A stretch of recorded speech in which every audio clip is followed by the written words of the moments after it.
Welcome back to Hear What I'm Saying. This season, we're unpacking texturism, not just where it shows up, but how it lives in us. And today, we're talking about a chapter we don't always revisit, honestly, the 90s and the way Black men were chemically altering their hair with processors such as Dukes and S-curls. This conversation isn't about trends or technique. It's about what those choices represented: acceptance, safety, masculinity, and sometimes survival. We're also drawing parallels between Black men and Black women because while the pressure around texture shows up differently, it often comes from the same place. I'm joined by Darius, a barber and barber educator based in Austin, Texas, of Premium Fade League, to help us reflect on what that era reveals about identity, self-image, and how far we've come and how far we still have to go. Welcome to the Hear What I'm Saying podcast. I'm your host, Kenitra Stewart. Today, for the second time joining us, we have Darius Nims of Premium Fade League. What up, what up? How are you? Good, how you doing? I'm doing well. Thank you so much for accepting the invite once again. For sure. You know, I had to have you on the show to discuss this important topic. I couldn't think of no one else. Well, I appreciate you. Because you got that old school, but that new school way of being a barber. And I think that's very important to mix the two. Yeah. Because we can't leave the foundation out. Nah.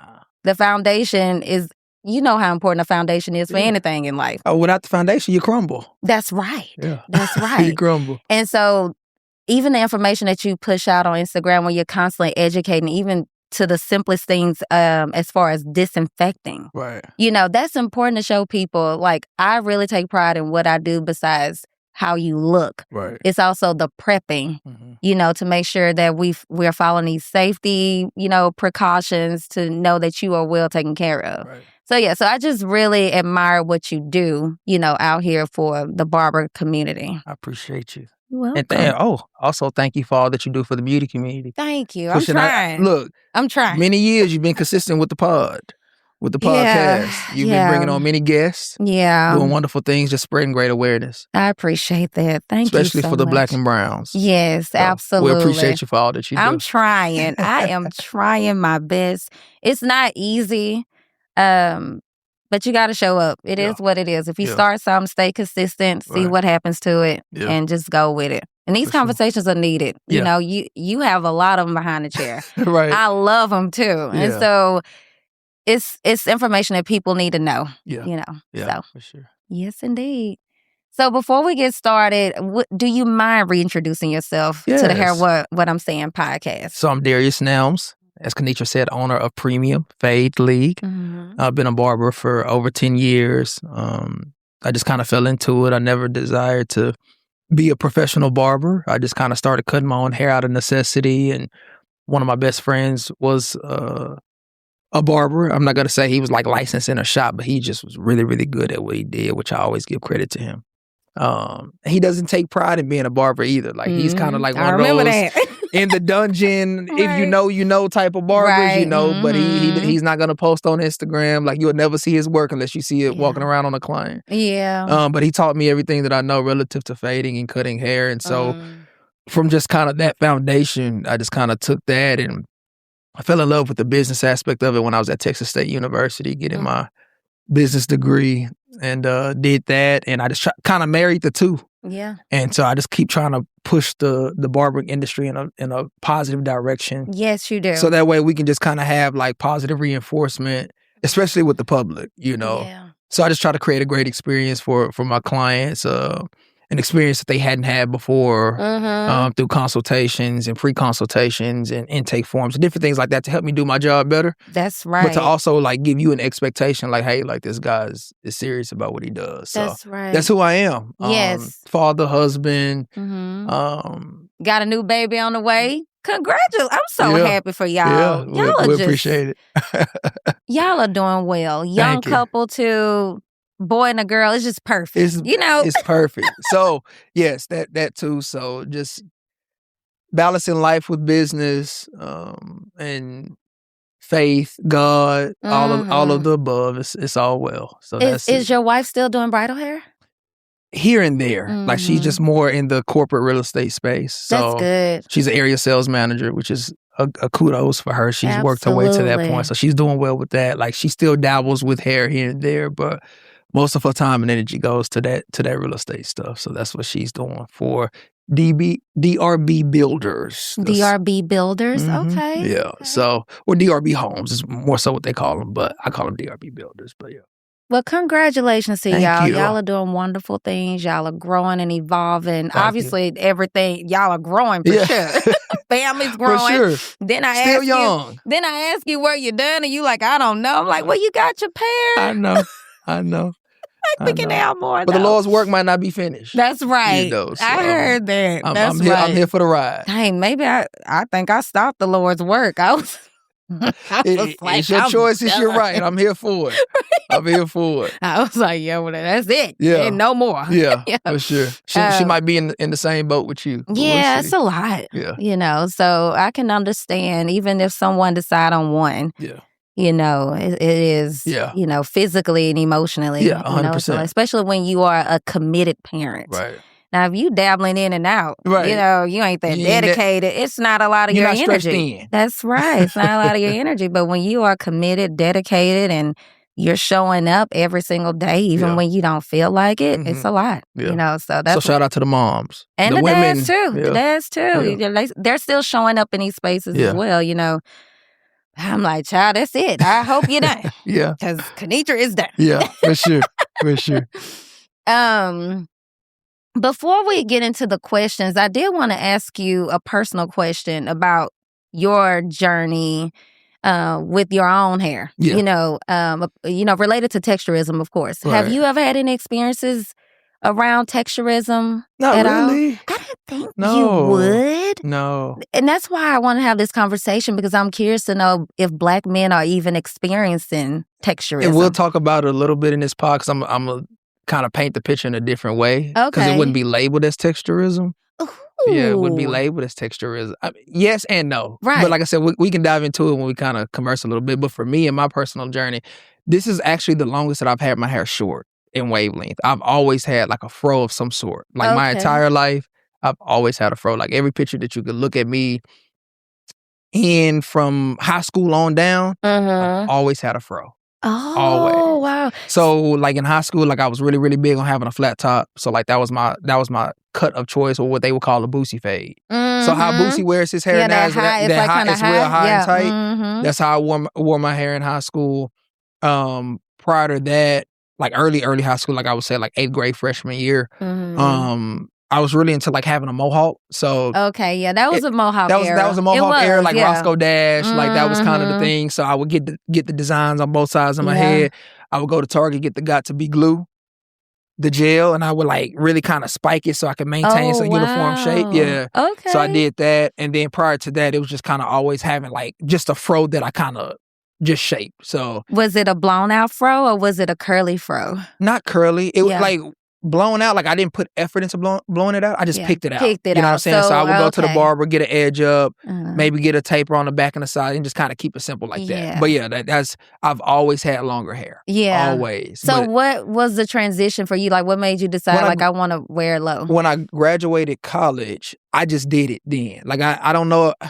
I can't even recall me telling myself, like, oh, I'm tired of having a fro. Like, I think I just cut my hair off, and that's just what it was. Like, it was not for any particular reason. I think it was just a change that I did, and I just never went back to having longer hair. Yeah. And I think, like, having shorter hair now because I cut my own hair, I've always cut my own hair. But having shorter hair is easier for me to cut on myself. Gotcha. So I think, like, just kind of going through that process of, like, maintaining a shorter look, that's, like, way easier for me than trying to have a fro and trying to, like, that's a whole nother assignment that I hadn't even really dabbled in like that. So yeah. I was trying to tell my son that because he cut his locks. He did. And I said, well, you know, this is more maintenance because you want to grow it out. Yeah. You know, he just wanted loose and long now. Right. And he wear mostly like a picked out fro. Right. Sometimes does he sponge it at all? Yeah, sometimes we'll sponge it. Yep. Sometimes we'll even define the curls. It just depends, you know. Yeah.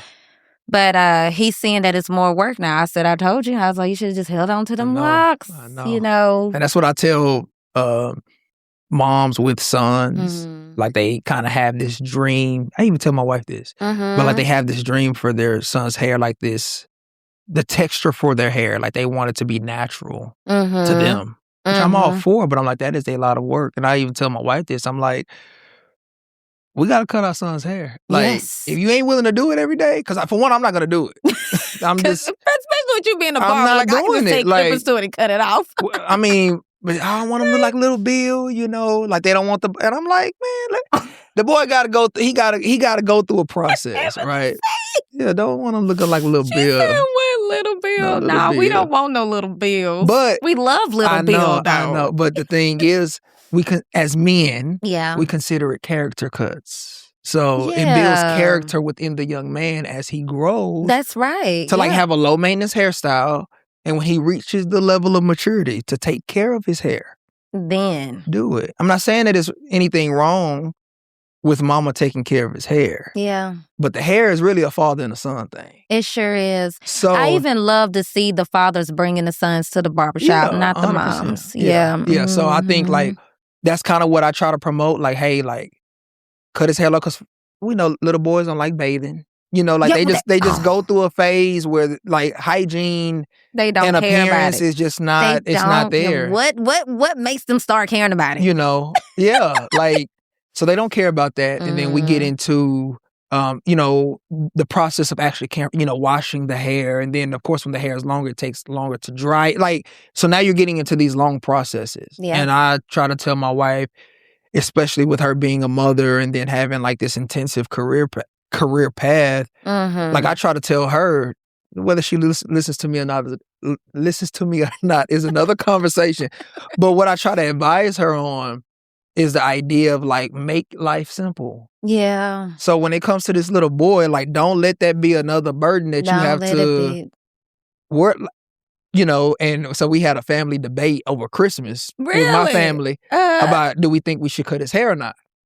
And it was 4-3 that we should cut his hair. What was 4? That we should cut it. Okay. So 4 out of 3 said that not 4 out of 3, 4 out of 7 said that we should cut it. 4 out of 7. 4 out of 7. Yeah.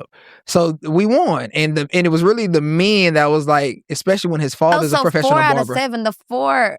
Got you. Because when you said 4 out of, I'm sorry. Yeah, I got you now. Out of 7 people. Out of 7 people, 4 and 3 said no. Yeah, correct. Gotcha. Yes. So I'm a letters person. I hate numbers. I love letters. I like words. I hate numbers. Yeah. So, you know, it was 3 men, including myself, and then it was my mom that had voted that we should cut his hair as well. Of course, mom did. And then my dad was like a non-present vote, but he would have voted to cut his hair as well. So that really it was like 5.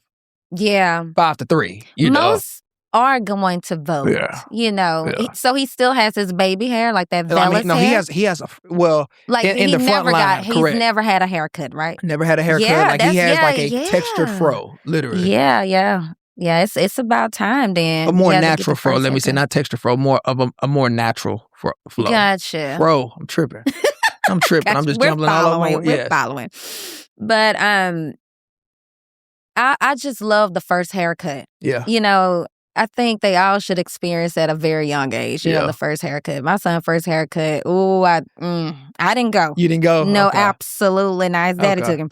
And when they came back, he was so pink and red and flustered, and he couldn't get a nice little even fade because he was acting up. Yeah. It was so bad. But I mean, that's even, I always tell dads too, to like just kind of start bringing your sons to the shop. Oh, yeah. Or even, you know, with the moms bald, as well. So he wasn't coming to the shop. But he was thinking if I'm pulling out my clippers and, shaving my head and he's right here, he would at least be, you know, used to the sound. Okay. No, so that was a little bit more of a dilemma then. With your husband being bald, so he wasn't even going to the barbershop. Like he wouldn't get any beard work or anything done. No, he everything at the house because he was in the military. Yeah, so that's all off. You know, he's just shaving it all off, leaving a little mustache, and then he was bald. So it didn't work out.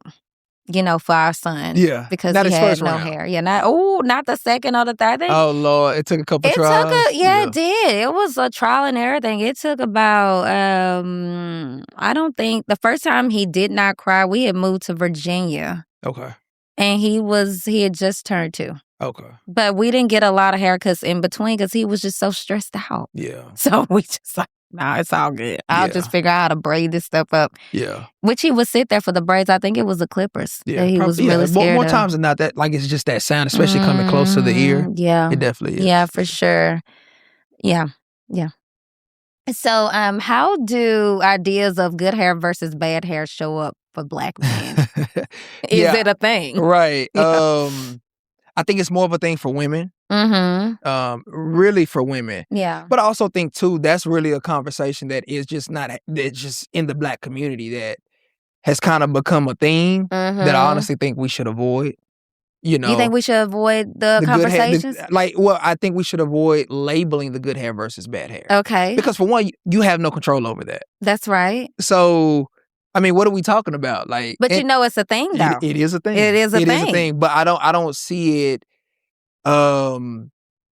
talked about as much with men as I do with women. And I think women are more sensitive to it than men are. Yeah, I think. What about when a Black man is looking at a Black woman's hair? Yes, that's different. 100%. 100%. So yes, but that's what I'm saying.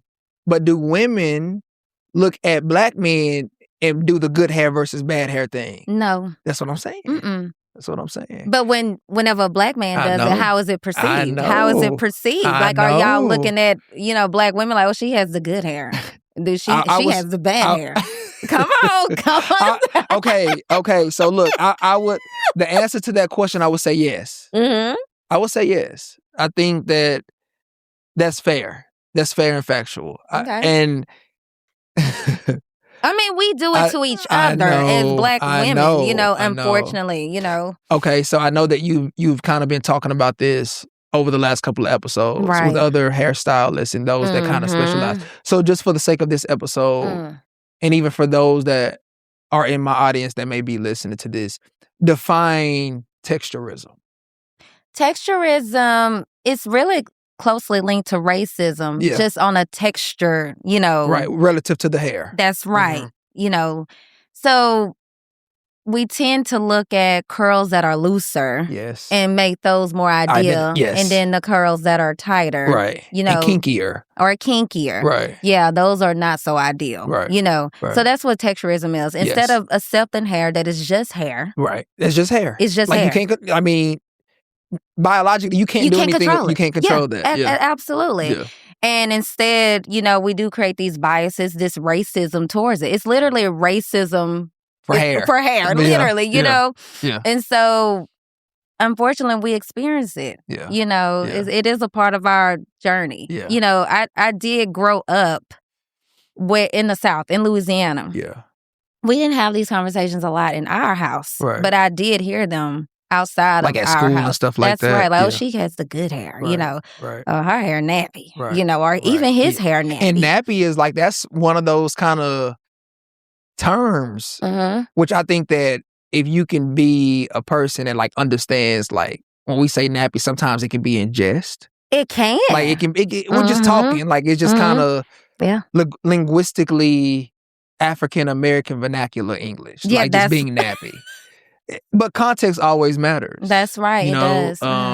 So when we say nappy, we could be saying it jokingly, like basically even in a good way. Yeah, we could. Yes. Yeah, but just go comb your hair. Go do something with it. Right. As opposed to walking around looking a certain type of way. Yeah. Like you let yourself go. But I think again, that's within context. It is, and it can be used out of context, which goes back to the texturism point. Exactly. Yeah. I know. Jamaica, nappy means happy. Yes. So that's why the context matters. That's why you say the context matters. So, but we know over here that, mostly, especially related to hair and not related to you as a Black person, it can be very derogatory. It can be. It can be. And so that's how I define texturism in so many ways. Yeah. That's good. Yeah. Okay. Were deuce and S curls functioning as more than just hairstyles for Black men during that time? I would say no. Like, they were strictly socially acceptable hairstyles at the time. Okay. And it's kind of like, for lack of a better term, it's kind of monkey see, monkey do. Like, and I think that's kind of cultural. Yes. Like, you take on what your culture accepts. And so what our culture was accepting at the time, especially for Black men, was that style. I think from the 70s going into the 80s, it was very Jerry curl, S curl, dupe type of hairstyles with length. The length. Yeah. Yes, length. Stiletto wearing men. What do you mean by like that? Men that were wearing like the heels, like the gotcha. Yeah, like like the claws and yeah, is like the platform. The platform, not stilettos. Yeah.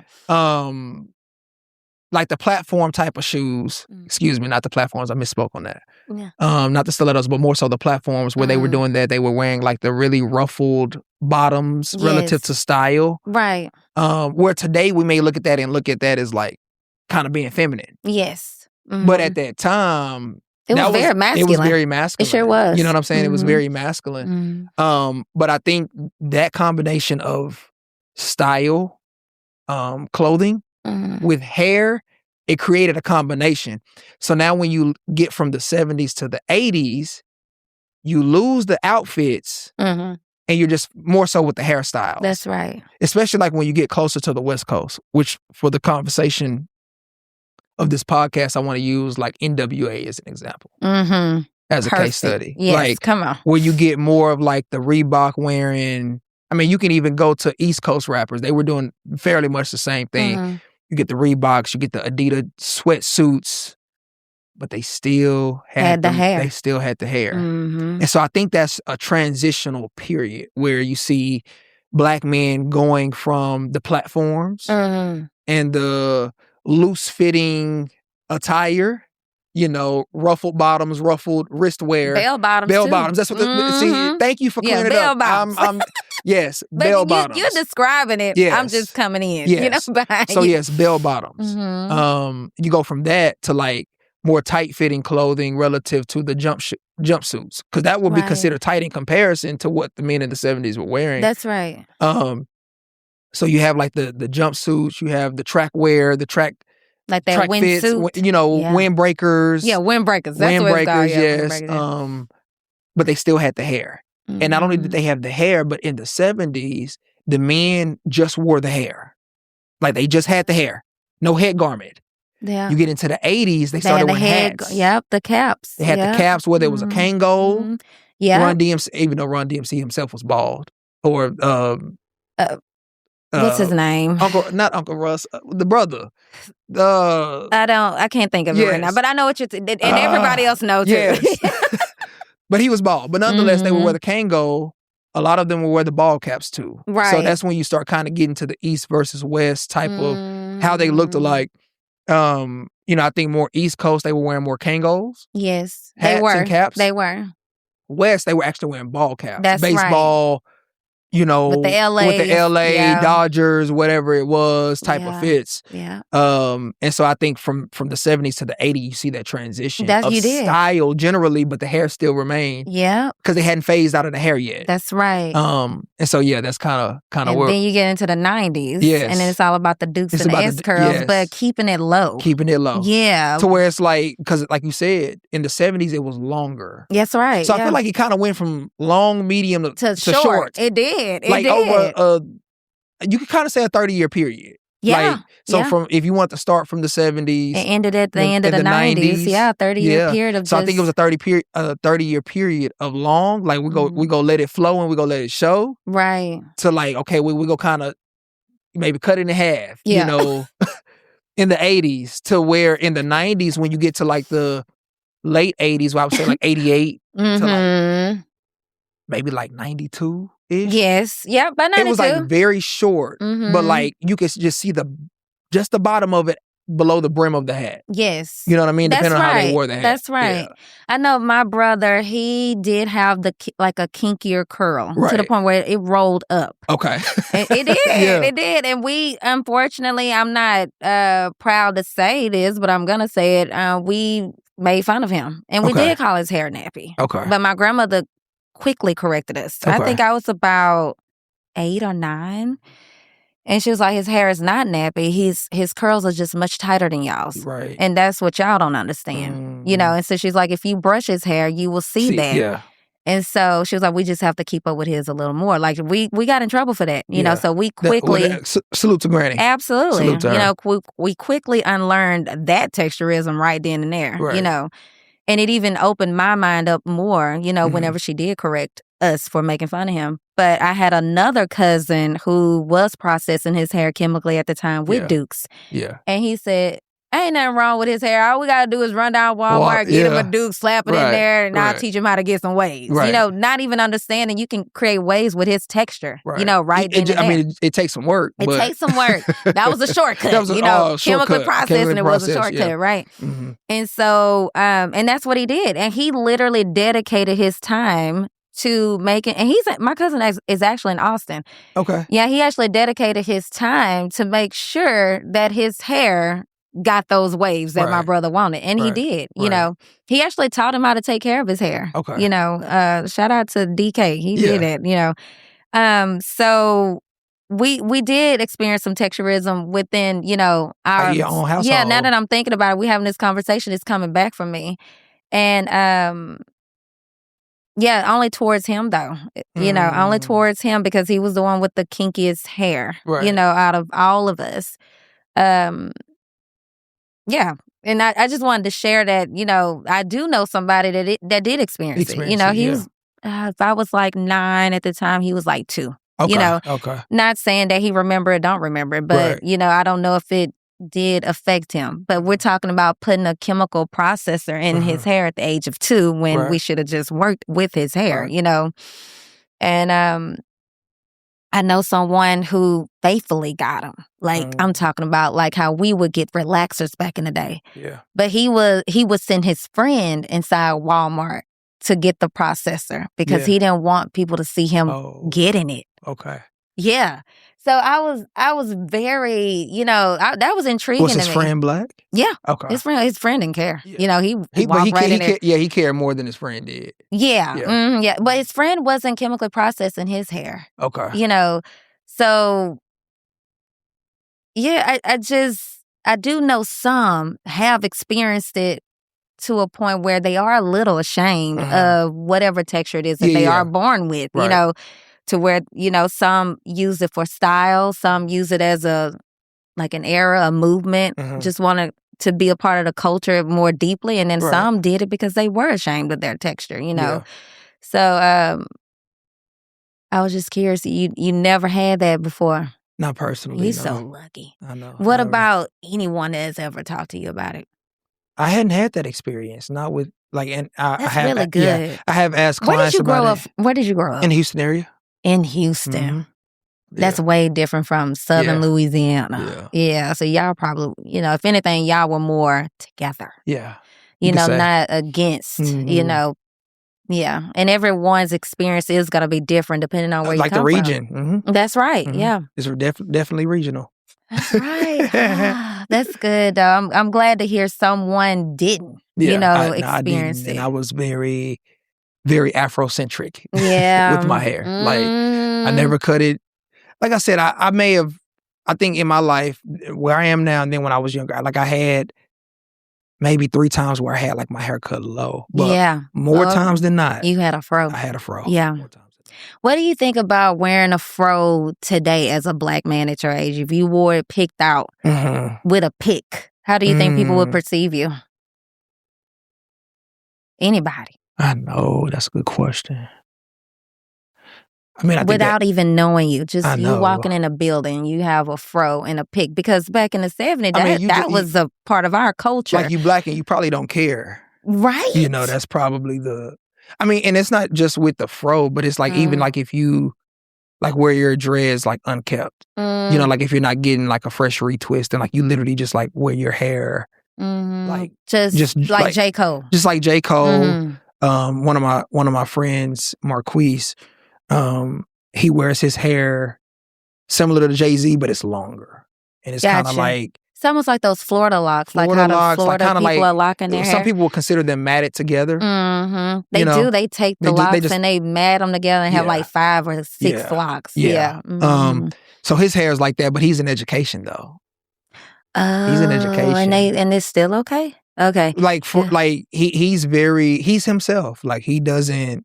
subscribe to the systemic barriers or issues that will potentially poise them or position themselves to be in front of him. Yeah. So for him, I think he is who he is. Yeah. He's been wearing his hair like that for years. Like I'd probably like say maybe 8 years. 8 years? That's a long time. It's a very long time. Yeah, okay. Even with his beard, like he doesn't get his beard groomed. Like it grows how it grows. Oh, wow. Like I love that He's very, very natural. Yeah. He no trims, no edge ups, like none of that. Like Where does he live? He lives in Houston. Houston, yeah. Mm-hmm. I think it depends on where you live, I think so too. How you can be unintentionally perceived. Yeah. I do know the Black Panther movement, the hair was froed out. Correct, which that was going to be one of my other case studies to the questions that you were asking. Like, yeah, so let's not start. Let's stop. Let's stop. Let's move to the next question. Okay, because I'm sure whatever you say, I'll be able to say what I was going to say. So let's just move on. Okay. All right. At the root, do you think Black men and Black women were responding to the same message about texture? At the root. I think, again, I would say no. Okay. I think at the root, no. What is the root for you? Like, what is the societal standard? Okay. I think that's the root. That's the root. Especially for like Black people living in America where everything is kind of gauged by our counterparts. Like they kind of are the standard of like what is acceptable or like what is deemed as acceptable. Right. Hair, clothing. I mean, we bring babies into this world where they have to measure up to a percentile. Right.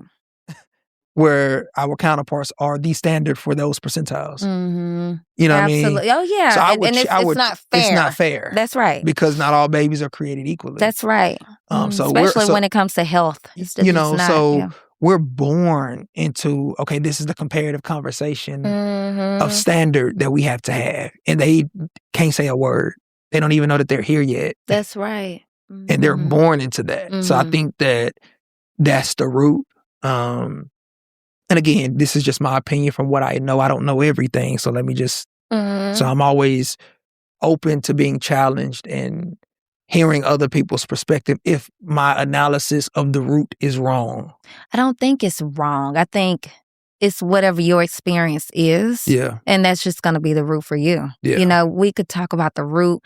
We can take it all the way back to Africa if we're going to talk about the root. Yeah. It just depends on where the root is for you. Yeah. And then that's when we come up with all these different perspectives and we put them together and they all collectively marry together. Do you think do you think that the root is the same for Black men and Black women? Like relative to the texturism and just kind of going through their change? Yeah, in some ways I do. But it's just because now with your root, I don't. But with my root, I do. Yeah. I'm thinking more of back in Africa, when we were slaves and just the oppression. Yeah. And I believe eventually we branched away from the ideal of what the root for each other is. Right. But the oppression of not being able to celebrate our hair no matter what the texture is for a Black woman, a Black man, in some ways I think it is the same, just from there. Yeah. And I think like even for men, I think men, especially Black men, the Black community, one of the Black community's greatest influence for me, I think for men and women, is music. Right.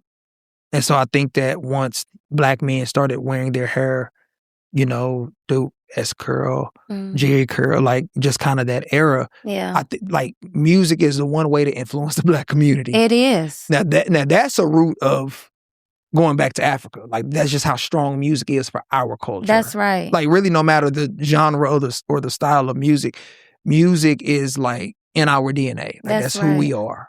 Like rhythms.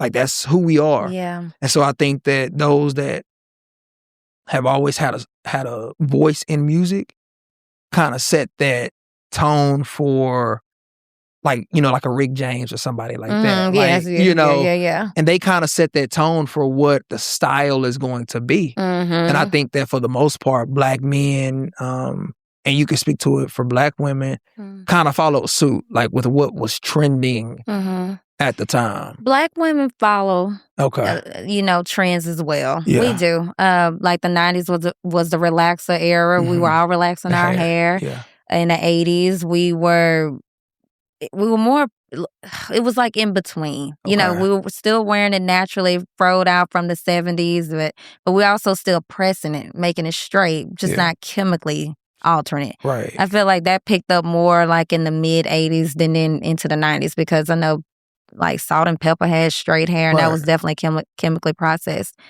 And eventually now we're all doing natural. Yeah. So I believe we tend to follow, as well, but it's just in a different way from Black men, know. Yeah.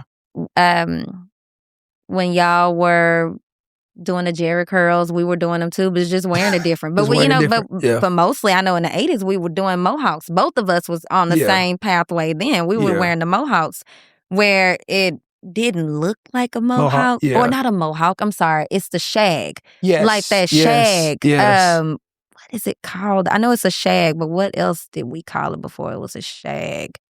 I don't know, but the short at the top, long in the back. And that was a Jerry curl hairstyle. And then they evolved that into the relaxer, where it was, get the relaxer and you curl it at the top, and then you leave the bottom, just with a little bevel, right. Yeah. Man, that's a skill to do, by the way. Because I would never be able to cut a haircut like that, where it's a pixie at the top and then it's long in the back. Right. Yeah. And then it still look good. I know. I know. So in many ways, I think similar, and this would be a round table discussion. Sure. More than like you said, anything. like you have to bring everybody's experiences. You do, and from different eras, as well, in order to get the meat and the potatoes of it. So. In some ways, I believe we do, and in a lot of ways, I believe we don't. I believe we're more vocal about our hair experiences and the trauma that's revolved around it, and we are more vulnerable than I believe Black men are, or maybe Black men don't care enough. That's not their thing, Yeah. And again, I think that Black men don't care. Like they don't. They're not as sensitive and concerned about it as Black women are. Right. Exactly. I think that's kind of the polar opposite. But again, let's keep going, because we'll get into that part in a minute. Let's keep going. Okay. Yeah. We'll get into that part in a minute. What did having a certain texture signal socially back then for Black men? It signals style. I think so. I think it signals style. Mostly, right? Mostly, yeah. For men. Especially when you think about Bobby Brown. I know. That accident Gumby haircut. But it was like a thing. And then Black men started rocking it. Yeah. And I think even he had a chemical process. He did. That take me back to the story that I told you about, the guy that would have his friend to go into Walmart, right? Okay. We can obviously tell there's a chemical that has processed his hair, right? Right. So why do you think he was scared to go get the processor himself? I know. I can't speak on that. Like, I think it's funny. What do you think, though? What do you think? Even though it may not be true to his feeling. I don't know. Because like you said, we would know. Yeah. But he's scared to go in the store and get it? I guess it's like, I don't know. I don't know. I've always went in the store and got my little relaxers and stuff like that. I don't know about that one. I don't know. You don't know. I don't know. I'm especially when we know you have a process. I know. It's obvious. It's obvious, yeah. So what are you natural afraid texture looks way different. It's not that.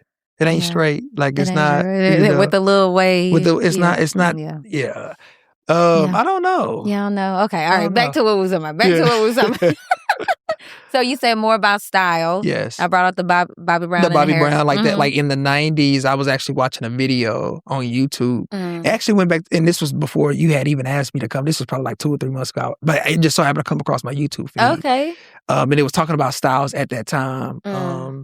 And to get that Bobby Brown hairstyle with the design in the back In Atlanta, Georgia, they was charging $40 for that hairstyle in the 90s. Excuse me, $40. $40. And they're mad to pay $40 today for anything. I know. And we're talking about the 90s. We're and 2026. Listen, the crazy part is they were going there because they wanted to be stylish. That's it. So they didn't like the $40. It is what it is. Yeah. But this is what I want. That's right. And nowadays, men, they want a certain look, but they don't want to pay for it. Nobody want to pay. They ain't just the men. It's the women too. No one wants to pay for these certain looks, and they're evolving. Yeah, they're changing quickly. And if you're not evolving with the times, you're gonna get left behind. And I don't think they understand the extensive education that we have to go through to pay for these classes. These classes are not cheap. I know. In order to keep them with the latest trends.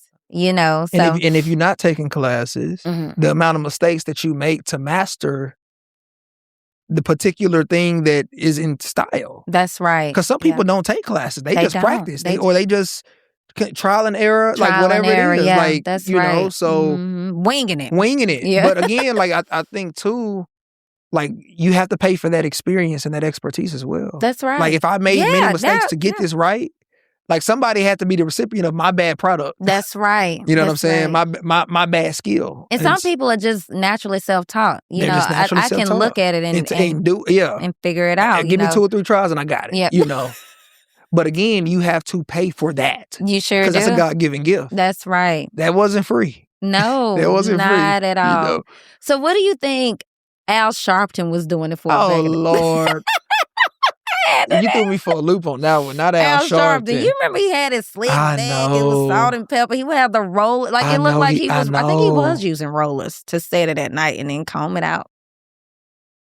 Well, was not Bobby Brown, was what about James Brown? Yes. Okay, so I'm glad you brought that up because those two, James Brown was the reason why he did that. I know. So they was going to see the president at the time, and James Brown told him, "You have to, do something about that hair. I know. You got to straighten that hair." He was like, because when he said, no, this was actually a comedian that said this, but what James Brown was trying to help him understand was when your hair is relaxed, they are relaxed. Correct. Yeah. Correct. He was like, so he was like, we're going up here to handle some business, so you have to straighten your hair. There goes your answer. That's your answer. That's the answer, right? That's your answer. When your hair is relaxed, they are relaxed. That's 100% fact. Yeah, it is. And he told him at that time, basically you need to relax your hair. Yeah. And he just talked about the experience. Yeah. So. Which I think that goes into what you were saying about the Black Panthers. Like that afro combed out, perfectly sculpted, Black power, like that. And it's intimidating. That's very militant for Black people, at least. Now, keep in mind, you can make anything look militant. It's just about how it's perceived. Because in the same way as the Black Panther Party was like that, at the same time, the Nation of Islam was completely different. Oh. The Nation of Islam didn't wear fros. They were very clean cut. But they wore suits with the bow ties. That was militant. And they walked in formation. They sit in rows. It was the aura. So you can argue and say that not even the fro is really what makes it militant. Yeah. No, not at all. Because it came with the movement. It came with the movement. But those are two groups at the time, right, that are at the height of the civil rights movement. The Nation of Islam was very, very pivotal with the civil rights movement. With bringing Black men back into the home. Yes. Junkies and addicts, bringing them back into a community where they can have an accountability system. Yeah, for sure. And they can get back to what the Nation of Islam will consider the kind of the original religion, if you will. But again, the Nation of Islam, they have rules that if you're in the Nation of Islam, you can't wear a beard. Yeah. You can make a beard look militant if you want it to be. That's right. Because the Greeks, the Romans, the Persians, all of them, they wore beards. Like the Vikings, they were known for their beards. Yeah. That's militant. So again, everything is based on perception. It sure is. It's not a matter on if a Black person is doing it. It is, but it's not. But it's about how you perceive it. It's about how society chooses to perceive it. Yeah. Which we have no control over. So you have the Black Panther Party, froed out, all black, very kind of strong demeanor relative to how the hairstyle is. Mm-hmm. Then you have the Nation of Islam, no beard. Clean cut. Like maybe a part. That's like probably the most leeway that they give you. If they give you that much leeway. But other than that, it's like real low, like ball fade, But still perceived. Mustache at most. Yeah. No chin hair. Mm-hmm. I mean, even the most honorable Minister Louis Farrakhan, who's the head of the Nation of Islam. He had a part. He did. He had a part. Which is why I said that's kind of where they kind of gave you a little leeway. Because even the NOI men today, some of them wear like a hard part. Mm-hmm. But the way that Minister Farrakhan's hair is, his hair is kind of natural. I would assume it's naturally wavy. Right. I don't know if I don't know if that's a process or not. I don't know. Yeah. I don't know about that. But when you always look at his hair always has like that good wave. See? There I go. See, I'm violating everything that we talking about. I said the good wave. But you just kind of see that bump in it. Yeah. And then he has the hard part. And it's very cut and clean on the sides. That's right. Like that's just how his hair always looks. Yeah, it sure does. But it doesn't matter. You caught yourself. I did. You caught yourself. Awareness. That's right. I said it matters. Good way. I just think I've done it too. Yeah. More times than I would like to admit. I'm also unlearning as I'm inviting people on the show. That's the whole point of the season. That's the benefit of awareness. Mm-hmm, it is. Because some people don't know. You don't know it. But when someone makes you aware of it, which being on this podcast with you is making me aware of it, and even preparing for this podcast started making me aware to the point where now, as I just said it, I'm able to correct it on the spot. Now, that doesn't mean I won't say it again. You have to practice it. You have to practice it. And I didn't intentionally just say that just now. Not like at that all.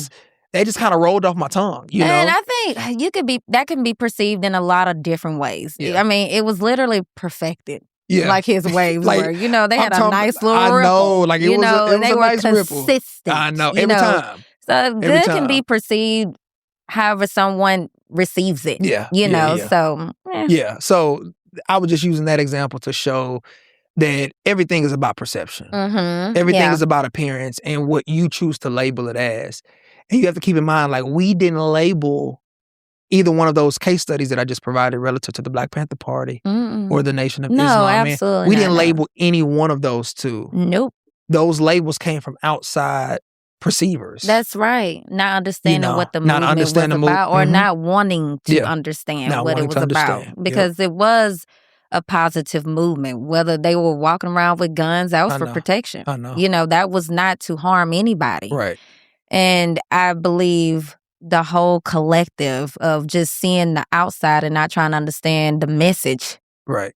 Because if it was all about the fro for Black power, which the Nation of Islam and the Black Panther Party, why did the Nation of Islam adopt that? Because it wasn't about that. That's right. It wasn't about that. And the Nation of Islam was not succumbing to like, this is what makes society comfortable or happy. They weren't subscribing to that idea either.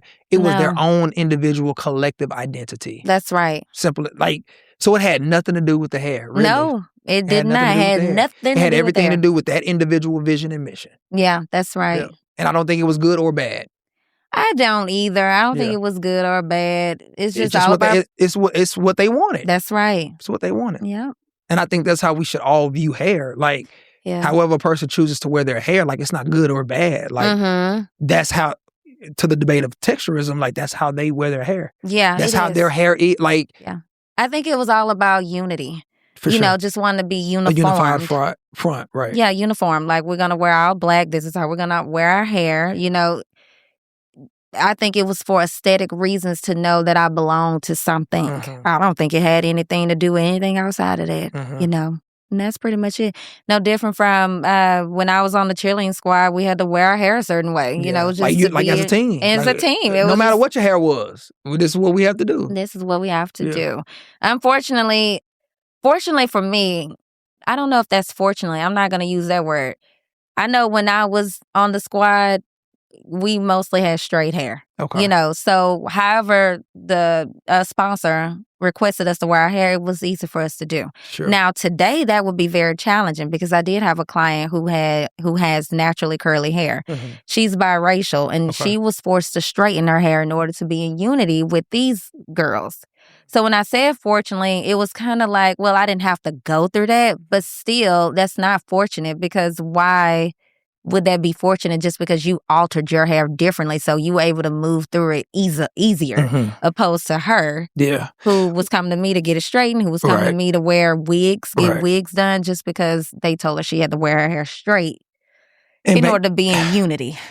Based on that uniformity that you speak about, I think that's like with the latest administration, Trump being in office and like him assigning new military personnel to be over the military. I think that's what the big rift is because it's going back to, yes, we want to be uniform, but up under Biden, Black men didn't have to shave. Right. Which is that's still texturism, except it's just on the face.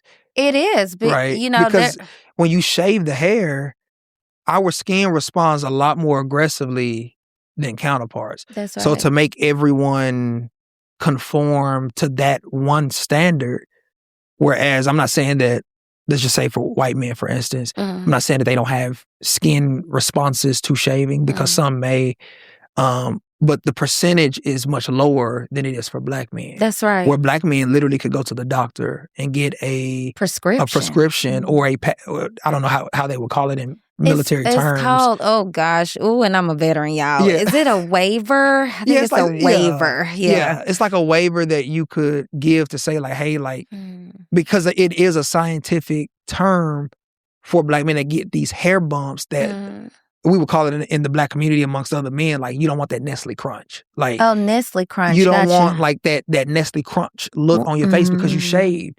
Because, for instance, my uncle and my father-in-law, both of them are bald, but they can't use the same razor. Right. So my uncle can use a 3-blade, but my father-in-law has to use a 5-blade. A 3-blade makes him bump up. That's right. You know what I mean? And some people, they can't use a blade at all. That's right.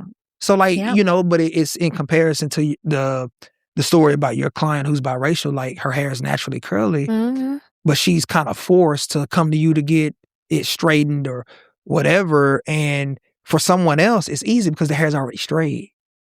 But for her, she has to go through all of these hoops and spend time and money that other people don't have to spend to conform. That's right. Yeah. You know, and that's the tragic part because we're really not accepting people for who they are with something that they don't have control over.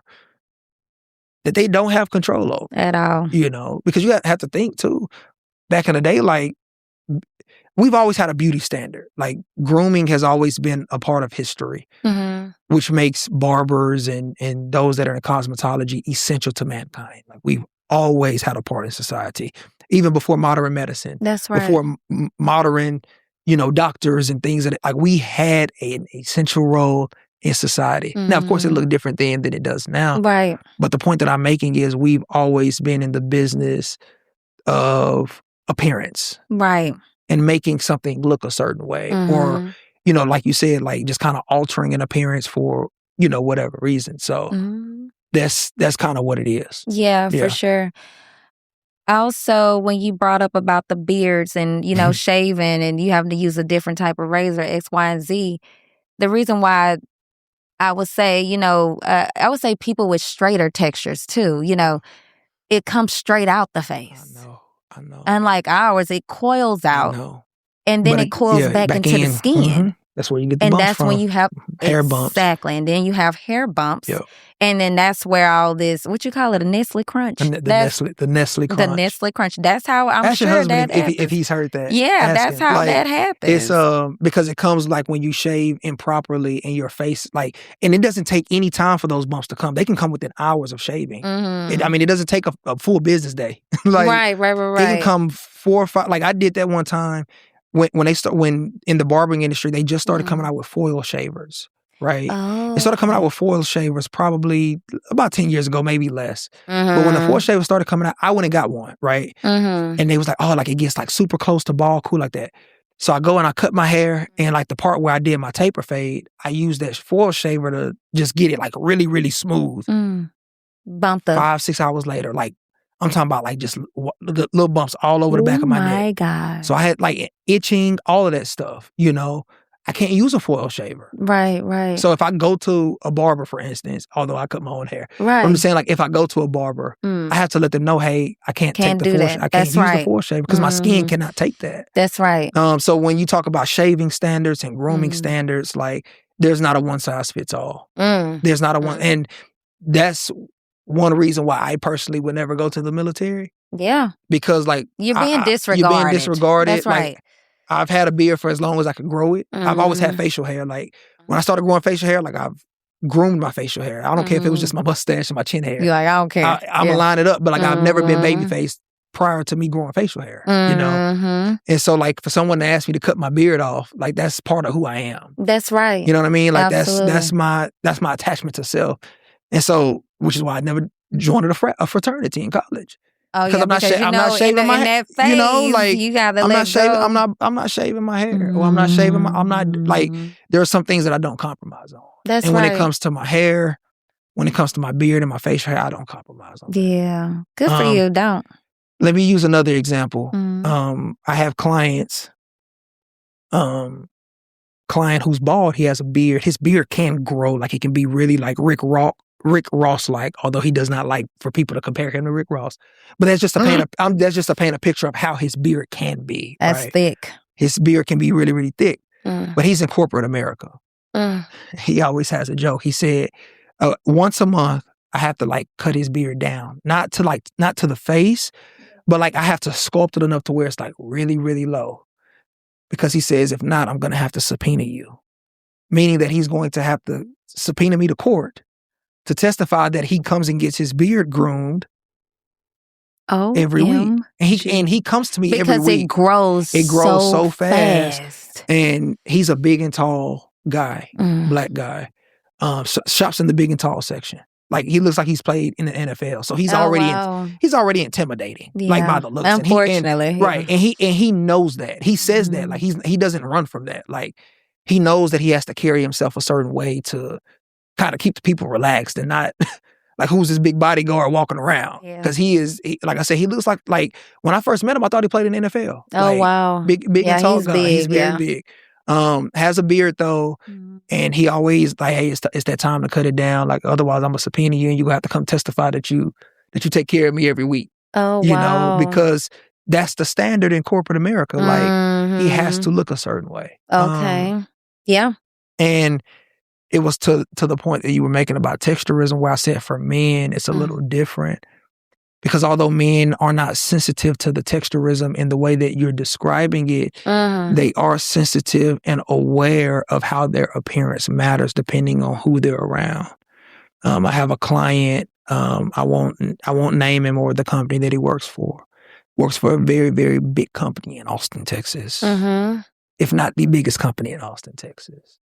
And you saying a lot without saying a lot. Right. So he works for this company, black guy, and he's a manager.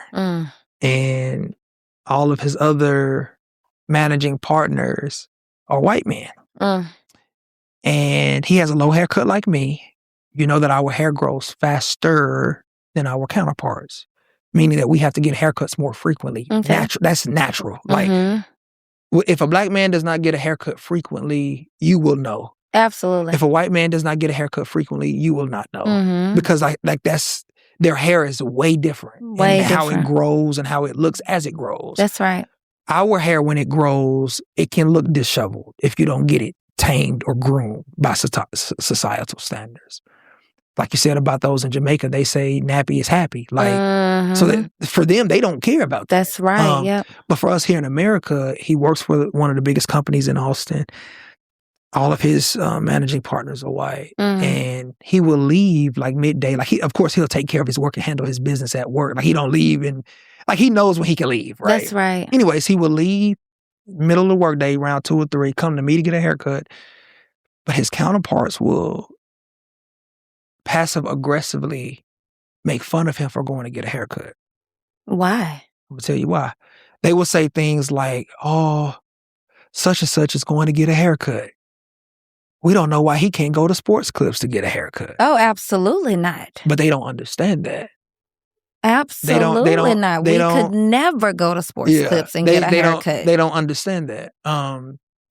They make a big deal as to why he goes and gets a haircut. I do believe, other counterparts, because I don't think it's just white people. I think it's anybody but Black, unless you have the Black experience. Sure. I believe they don't understand it's a cultural, like it's a part of our culture. It's a part of our identity. So I'm not stepping into nobody's Sports Clips and letting you cut my hair. Right. Yeah. And for them, they don't really care about that as much as we do. They don't. I think it's like just not understanding how deeply rooted it is for us. Yeah. And there's no way in the world. Yeah. You can pay me to go step in Sports Clips and get back. And I'm talking about you going to pay me some good money to ease my peace of mind while my stuff grow back. I know. But I think it's like, it's just a misalignment. And you also some ignorance. It's ignorance and it's dismissive. It's very dismissive, yeah. Absolutely. To like your culture. And I think that Black people we're one of the most resilient people on the face of this planet, but we're also the most often dismissed. Like, right, absolutely. Our culture is often dismissed. And we always have to submit to other societal or cultural standards to kind of ease our way in there. Ease our way in. Right, for sure, yeah. I don't care if it's with friendships or it's with a colleague at work. We are often displaced to have to submit to other people's standard as opposed to people even acknowledging our standard. And so, again, Black men are not as sensitive to texturism as Black women are, but Black men are sensitive to their appearance because they know that they will be judged based on their appearance, especially if they want to be successful in America. That's right. If they want to be. They know. Now, they may get to a certain place like Jay-Z where you have so much money. And like now, it don't matter. Yeah. I have money, like, and money may not even be your objective. And if it's not, cool. But for most people in this world, money rules the world. The flow of economy rules the world. And so for Black men are trying to advance. They're trying to climb up the corporate ladder. They're trying to do all the things that they've never had the chance to do because of the fight. Like we're just now able to, and I'm saying this loosely, we're just not able to get an equal opportunity. Now, whether it's equal or not, that's a whole nother conversation, but I'm saying like we're able to, get to a place to where we at least maybe have a small chance. Yeah. Without certain systemic barriers, although some of those structures and barriers still exist today. Absolutely, yes. But one or two of us are getting our foot in the door a little quicker, than in the past. But when you get your foot in the door, like that doesn't mean that you all good. Hell no. Like there's still but it goes back to the awareness of the hair and the presentation and the grooming. If I want to make $250,000 a year in America, I have to look this way. Hence the my client that's in corporate with the beard. That's coming, to you. He's a $250,000 a year earner, but it comes at a cost. Yeah, it does. He can't wear his beard the way he wants to wear it. He can't let it grow as long as he wants to let it grow. My client who works for one of the biggest companies here in Austin, he can be in management, but he knows he has to look a certain way. And they're going to make fun of him for going to get his haircut in the middle of a workday as he walk out the door. But he knows that by going to handle his business, by coming to see me to get his haircut and groomed, by going back, he's going to be able to maintain his position. Because they don't think that that's a deal breaker because they go get a haircut once every 8 weeks. Yeah. And we can't really go more than 3 weeks without a haircut. No, that 3 weeks is actually pushing it. 21 days is pushing it. That is.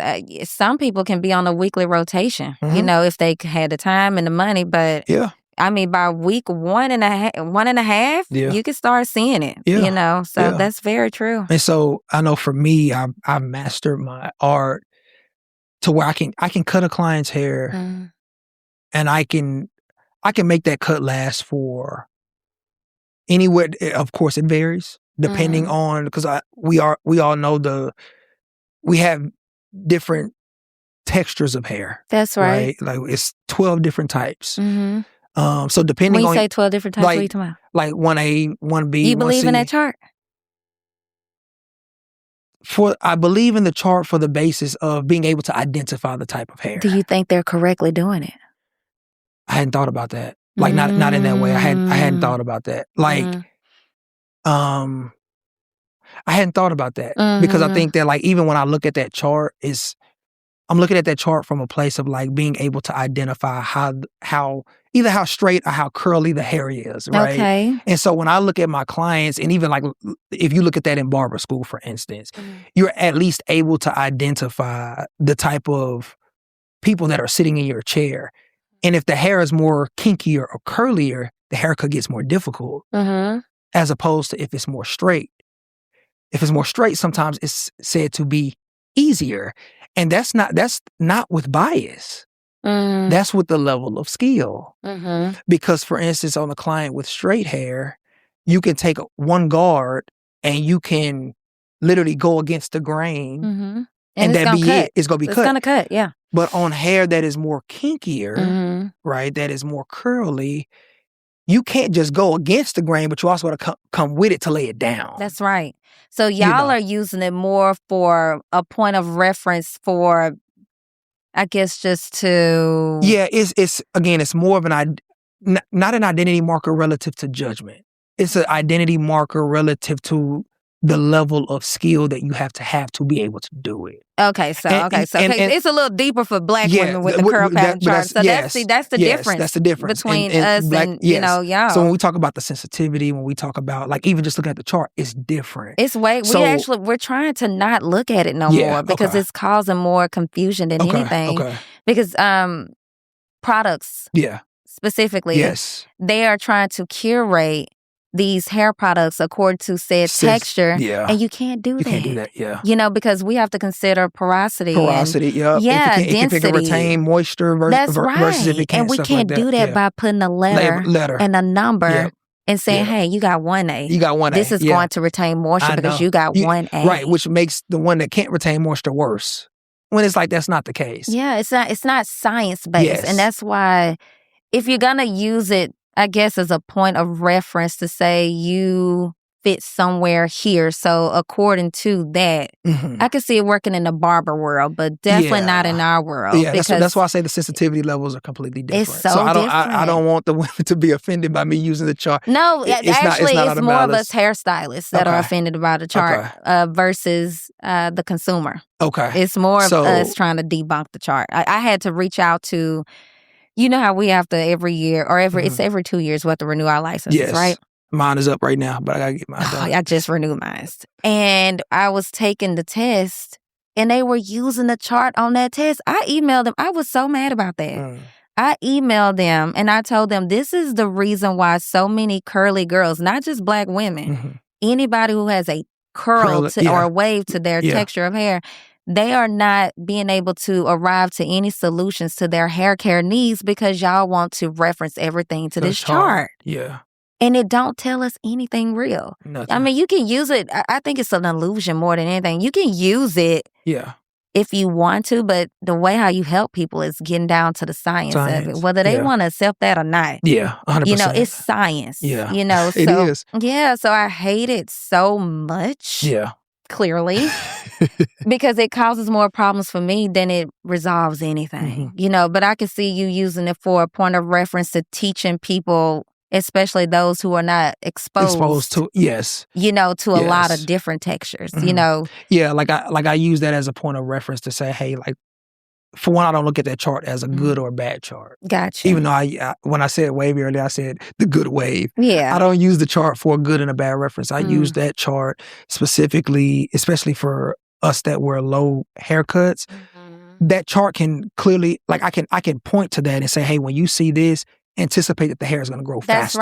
That's right. Like that's why I said that's why it's like a point of reference. It's just a point of reference, identity marker. Like when you look at this specific number, that hair is going to grow back faster. Like you're going to see it grow back faster. They're going to be in your chair sooner in comparison to this, like to this particular. It's so different. It's so different. Yeah. Even when you say the kinkier hair grows back faster, right? When it's cut at its lowest. Gotcha. Thank you for clearing that up. All right. Yes. I love that. It grows back faster when it's cut lower. Gotcha. So if the hair is longer, like don't forget the chart. Like that don't that doesn't matter. But if your hair is cut like mine, it's gonna grow back. Yes. I gotcha. And it's gonna look like it grew back faster. Like and I think that's like based on societal grooming standards, it's like, dude, you need to go get a haircut. That's right. Yeah. Because our 14 days. It's not the same. It's not the same. It's like they get double the time. Yeah. That's just how it is. It's biology. Yeah. You know, well, not in that system. Now that has everything to do with the system. Sure. You know. That has everything to do with the system. Yeah, I'm sorry. So let me correct myself. Because there ain't nothing wrong with our biology. That has everything to do with the system. That has everything to do with the system. That's right. Yeah. Yep. Let's see. Do you think men were altering texture to be attractive or to be accepted? I think they were doing it to be attractive. Me too. Yeah, I think they were doing it. Yeah, I think they were doing it to be attractive. Yeah. Like I said, and I think the theme is pretty consistent. Like I think women have just been more sensitive, and that's not wrong. It's not wrong for women to be more sensitive to those things. I believe we caught more of the backlash. Yes, I agree with that 100%. I think women caught more of the backlash, and it just goes to show you how different men and women are, like how we just view things. Like we don't view things in the same light a lot of the times. We shouldn't. We're different. You know, we shouldn't. We're different for a reason. Yes, I definitely agree that women, especially when it comes to hair, has caught more of the backlash relative to hair. I can definitely empathize with that. Like, and it's very sad. It's very sad. It is. Yeah. I think it's so related to, we tie it to beauty a lot too, you know, versus a man. I know. You know? Yeah.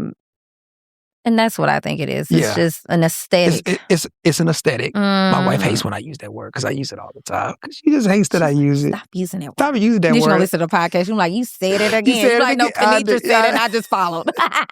She hates when I say the word aesthetic. But it's in our language because it's what we do, you know. So, and it's just what it is, you know.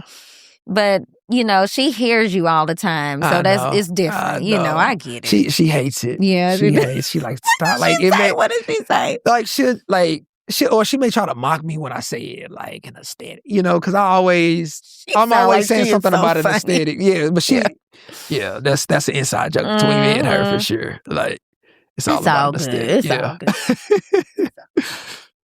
What conversations have you heard from your clients behind the chair around Dukes and X curls?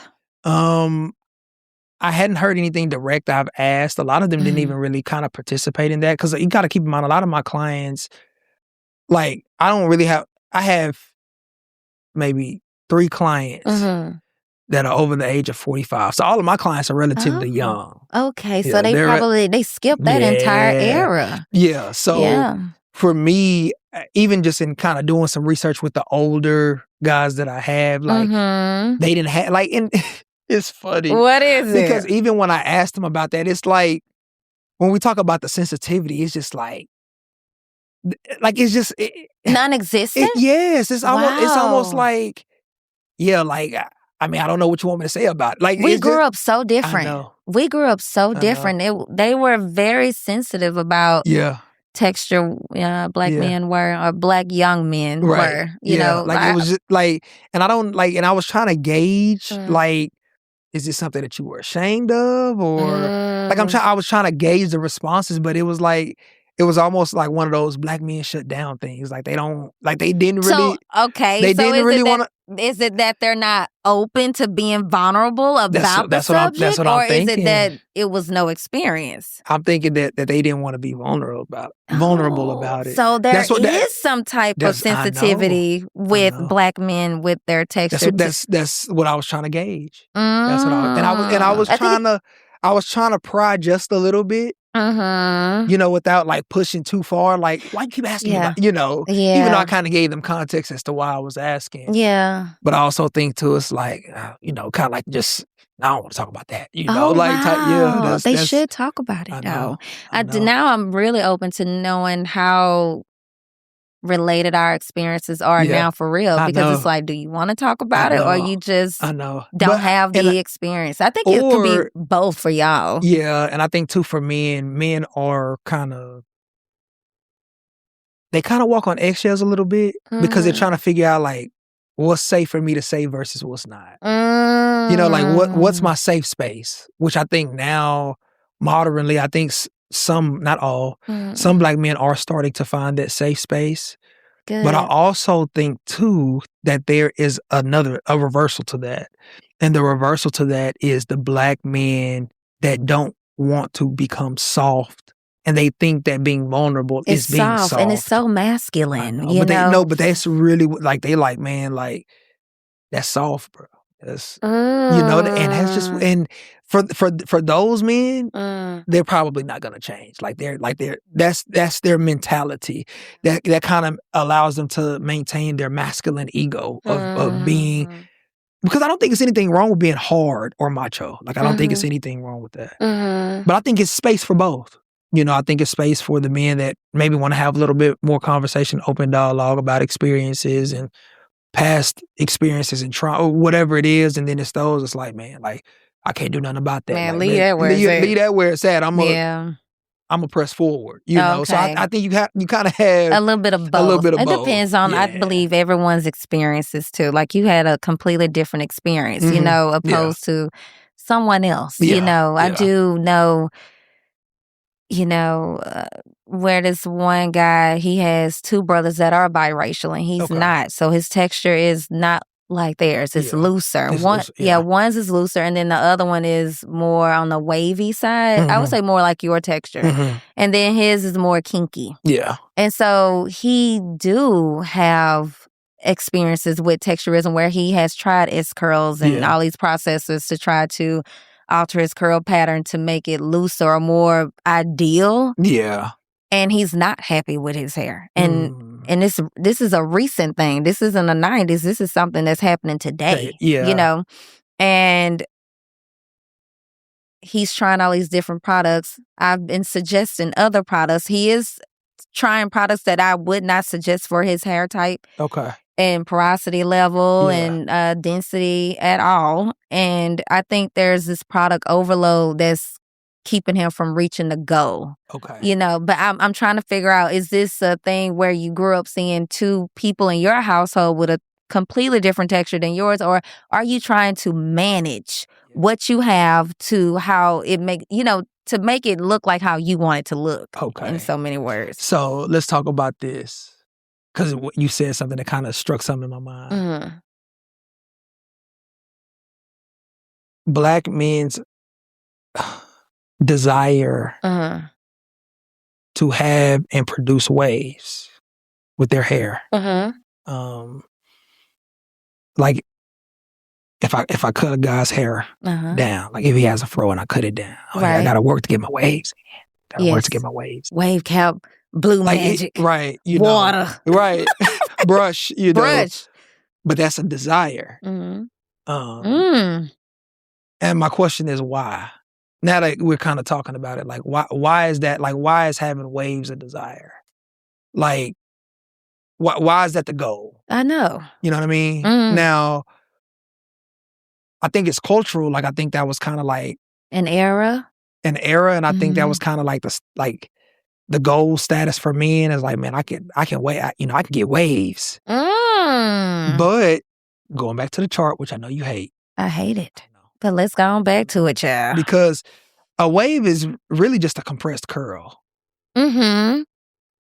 So I'm gonna use literally compressed curl. It's a compressed curl. Now, I may use some language that's forbidden on this podcast, but this is just my unlearned language that I use. That's okay. Come on. So basically, arguably, okay. This is not a generalized statement. Arguably, yes. The looser the curl to a degree, the easier it is to get the wave. It's not true though. That's what I'm saying. It's not true at all. I know. Which goes back to my story about my brother. He never needed that processor because as soon as we cut it off, all we did was start brushing his hair, throwing blue magic and water on it, tying a wave cap on it, and boom, he had waves. I know. Arguably. That's what's said. Yeah. Or at least that's what has kind of been. Sometimes them curls can be too loose. They can be too loose. Yeah. I know. That kind of is what is passed around and kind of floated around. Now, whether you choose to accept that or not is on the individual. What do you believe? I believe that a wave is a compressed curl. Okay. That's what I believe. And so I can, again, I won't ever tell a client what he can or cannot do. But with my experience long enough with hair, I can kind of get a glimpse on if you'll be able to achieve that or not. Like, that's right. I can give you like a greater percentage. Like, let's just say I'm 80% right. That's right. It leaves me 20% room. It's just same thing with beards. Like, I have clients that come in, which my wife was saying the other day. She was like, thank you for not having a patchy beard. So for all of my patchy bearded men out there that are attempting to get a beard, I try to tell them, brother, it's not going to happen. No. But they believe that they can try. And I always what are they doing? Like they're trying to let it grow, but I always educate them and I tell them, I said, bro, the hair on your face grows faster than the hair on your head. It sure does. So, like, within a month, you can tell your beard potential. And if it ain't there, it ain't there. It's not there. So, can men get like a hair transplant on their beard? On the beard? I hadn't heard of a transplant on the beard. Me I know either. The hair, yeah, on the hair for sure, but the beard. I hadn't heard the beard. I know there are some men that are trying to kind of do the hair unit on the face, which I think is foolish. I hate this. So, yeah. So much. Yeah. I would never get into the hair unit game. That's not my thing. Yeah. I remember you said that on the first podcast. So you staying consistent with that. With that's not my thing. That's not my thing. I think it's a certain level of manhood. Like you just gotta accept that. It's okay. It's okay. Y'all don't get the backlash we get. It's okay. We're not really. I mean, okay. It depends. You know, your wife made the comment, but not all women are worried about that. Yeah. You know, some are, some are not. Yeah. But for us, a lot of men are worried about a lot of things when it comes to a woman. You know, so and it comes from so many different angles. It sure does. From men, from corporate space, or your boss, or whatever. But that's where it starts to me, like the oppression. It started there, and now we're projecting it towards 100%. Each other. You know, so. Yeah. So that's kind of what that is. Like a wave is just a compressed curl. And for a lot of black men, like the goal for getting a low cut is to try to get the waves. Get them waves. And so now I'm thinking, like, again, you're bringing awareness to me with this conversation of texturism, which shows the impact of what it is that you're doing. Well, thank you. That's like now I'm thinking, I'm like, I mean, I have clients that come like, hey man, like, I gotta brush to get my waves back, but it's like why is waves to go? Like why waves to go? Why you just can't get a low cut? Why can't the cut just be the cut? Like, why can't the cut be the cut? Because sometimes the cut is all. That's it. Like, but where is the necessity for having the waves? Is like that the gold membership trying to get back in the gold? They sitting in silver. Right. I'm like, what's the like? Because in bronze. Even for me, like I know guys that take a brush around wherever they go and they constantly brushing. Do you think that's okay for the follicles to be constantly brushing your hair like that? Because I'm just thinking about wear and tear. You know, follicles can be very sensitive. I know. I don't know. Like I don't do it personally, which is probably why my hairline is still intact. You know? Because I'm not aggressive with my hair anyways. Like, that's right. The only time I brush my hair is when it's wet, and I do it softly. Like, that's right. I have a medium hard bristled brush because I need that hard bristle to like really drag that hair. That's right, because it's curly. Like you have wavy curly hair, so you need it to drag it. That's so right. Like a soft brush is not going to do that. But I need a hard boar bristle brush to really just drag that hair forward. But honestly, I let my do-rag do more of the work than my brush does. So yes. I have improved the quality of my do-rag choice. So I don't wear wave caps. Wave craps. They are craps. They are, yes. That's why you said it. Wave caps are crap. They are. They are. It's for one, too tight. Yeah, and then it leaves that border around your forehead. I mean, the hair is just too compressed. Yeah. So I've upgraded from just like standard do-rag to like velvet Oh, yeah, I know silk which one type you're of talking about. do-rag. Yeah, But my it's brother used that one. but it's Yeah. because the do-rag is thicker. So because the It material is. is thicker, it's going to lay the hair down in a more compressed way without the tension. Right, yeah. Because we already know, as you know, that the tension on the hair is never usually good. No, it's not. Which it's is gonna pull it right now we on get into the out. braids talked as a Yep. protective hairstyle, And as it's they would say, not. because it's There's not. nothing protective There's nothing about it. protective No. about braid. You know, so again, that's a whole other conversation. It is. That mean you didn't It even is. talk about, but we're on the same page about that. That's right. Absolutely, we but are. you don't want that tension. And so when you get into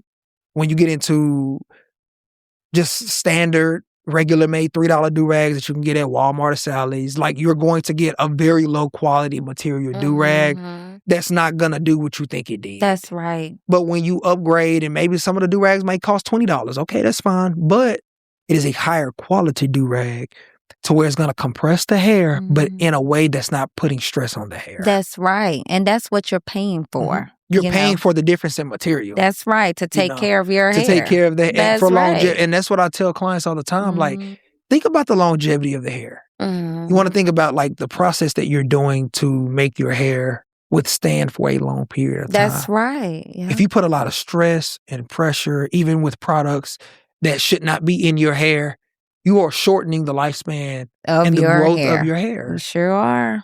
You know, you're shortening that. Yeah. I mean, it's a lot of men that don't even know. Which is when we get into the argument about pricing, which we were talking about earlier. Oh, I don't want to. And it's like, dude, you don't even come to the barber shop hygienic. And I gotta wash your hair. And most barbers don't even shampoo wash hair. They don't even do that. No, they're not doing that a lot. But the fact that I do, but the fact of the matter is, you don't even know basic hygiene for your hair. If I ask you what's the point of conditioner, you can't tell me, and you don't even use it. Oh, what type of conditioner you don't even know. I use my girl. I mean, which is fine, because she probably gonna have some better stuff than you'll get on, but by still yourself. know why you don't even know why you do what you do. Yeah. I've been educating my son. My son knows. Should I leave it in or should I rinse it? You don't even know the difference and the benefit of either or. Yeah. And you have to in order to get the results that you are even wanting. That's it. And then when you're not getting the results when you sit in my chair, it's my fault. It absolutely is not. Right. So again, that goes to the texturism point of like, how are you treating your own hair? Like, let's stop the outside noise. Like, how are you treating your hair? How do you view your hair? Yeah. And it goes back to the question about, like, you know what? Why do I want waves? Like, why? Yeah. Like, why is my hair? Like, why is me not taking care of my hair and doing just the necessary thing? The necessity. Like, why is that enough? Yeah. You know, why am I Maybe having it's about style too. I know. You know, it could be. It could be. Yeah, for it sure. could be about style. But I think for black men too, it's kind of like a little status thing too. I think amongst other black men. Like, I think black women gravitated to it as well, and then that became a thing. Do you think it's like how curly the hair is, or? I believe it's the aesthetic of how it looks. That aesthetic? But it is. It is. You know, I'm sorry. No, I love the word. Yeah. I love the word. But I believe it's just how it looks. Yeah. You know, how that's literally, it looks good. So. Excuse my ignorance. This isn't just me being funny. It will fall into like the category of like what about like Hollywood waves or something like that? Like, is that a term? Is that? Talking about that vintage bridal style that everyone is doing now? No. Yeah. Mm-mm. Okay. No, it wouldn't fall into. Yeah. Like the style that's sought after? No. Okay. Because with the Hollywood vintage waves, that's like for everyone. Okay. Like, you see even white women getting the Hollywood vintage waves. Sure. Waves are strictly for black men. Yeah. Yeah. It is. Yeah. And I do wonder if it's also to be more connected to being a black man. Who knows? I don't know. Yeah. You know, but that's the reason why I would say no with Hollywood vintage waves, because we're all doing the Hollywood vintage waves. Sure. Yeah. Aesthetically, if we're going to compare it just from the appearance alone, I could see some comparison, I guess, like some similarities for wanting it, because it's so highly sought after right now. Hollywood vintage waves, I think they're going to be here for the moment and they're going to go. They're going to go. I think it's a trend and I'm ready for it to die. I'm over it. People that come to you asking for that? I decline it. I don't want to do it. I do not want to. I don't enjoy doing it. I'm tired of seeing it on every bride because you can't tell me that you're choosing a look for you. For you. Like, when you're doing it's universal. It's universal. Yeah. It has nothing to do with you. Mm-hmm. It's about, to me, that's when you come to me wanting Hollywood vintage waves, you just want to be like everyone else. And I know I shouldn't say that. That's just my bias. And I will own my bias. Yeah. But those are not the brides I'm trying to attract. I'm looking for brides who are showing up to me wanting a style because this is who I am. And this is what I like. And it fits the whole aura of my wedding. Yeah. Some people book Hollywood vintage waves and it don't even match the aesthetic. Yeah. It's like, what are we doing here? Yeah. You got too much going on. This is a very glamorous hairstyle. Right. You have a very glamorous dress. Yeah. You have a very glamorous headpiece. And then you also want a veil. Mm-hmm. It's just too much to me. Yeah. You know, I mean, blame it on my little simple ways, you know, but I'm simple too, so don't. Yes, it's just, to me, I think it's supposed to marry together. Yeah. Nothing is supposed to be defeated. It's clashing. Yeah. And I can tell you have good taste because everything looks good, but it just don't marry well. It's not besides the Hollywood waves. They look good. Yeah. You know, you make it look good, but it's not who you are. I believe some people it is. Yeah. But I do believe I can attract some personalities where I don't want to stand out. Mm-hmm. And this is what everyone likes now. So I'm going to roll with what everybody like. You know, that's my bias, in my opinion. And don't come for me after my opinion. I said it's an opinion. I ain't say it was a fact. Right. So don't come for me. Right. But yeah, I'm over it. Yeah. If you can't tell. How did masculinity shape how Black men approached their hair back then? Especially in the 90s. Because when you think about, I will use Snoop Dogg as a prime example. Which I think he was very different. Because he wore barrettes and knockaballs and beads. That's why I said I think he was very different. Yeah. The attire was what you would deem as masculine. So would you call that hairstyle masculine? Oh, gosh. Come on, Darius. I already know it's brewing up there. You already got something to say. I know. I think it just kind of falls into actually what you were just saying. I think it was who Snoop Dogg was, and who he is now. I mean, because he still has the dread braid look. Yeah, I think it's just who he was who he was, and he didn't mind standing out. Right. Because I don't think that anyone was doing it like Snoop Dogg in that hairstyle way, like the braids, like you said, with the breast or the beads or the ball at the bottom. He was the only really one that was doing it in the music industry, which again, it goes back to the earlier point of like we get influenced by music. Now, I don't know anyone particularly that like necessarily copied Snoop Dogg relative to. Not a lot. You seen like Mac 10 started doing it. But like it wasn't like a widespread trend that was sought after. Like I don't recall anyone having braids with the bead. Like it might be one little person here or there, but the beads. I feel like that came a little later. Like it wasn't at that time. Yeah, it came a little later. I think maybe like late 90s, early 2000s. Yeah. But like when Snoop Dogg was doing it, I think he was kind of like ahead of his time. Yeah. And so like even now we kind of see that trend coming back now with the beads, but we see the trend of the men getting braids again back. Now they're trying to. What about the barrettes? You know, with the plastic. You know, I think Drake did that recently, where he had like barrettes and where you party and got ponytails everywhere. I know. Would you deem that as a masculine hairstyle, even though it's on a masculine man? No, that don't fit to you. Nah, it's not the masculine. It's not. Well, I don't want to use women vernacular because I am a masculine man, but I will say, let me say it with my D voice, it's giving. It's giving? Even on somebody like Snoop Dogg and Mac 10? I know. Do you think?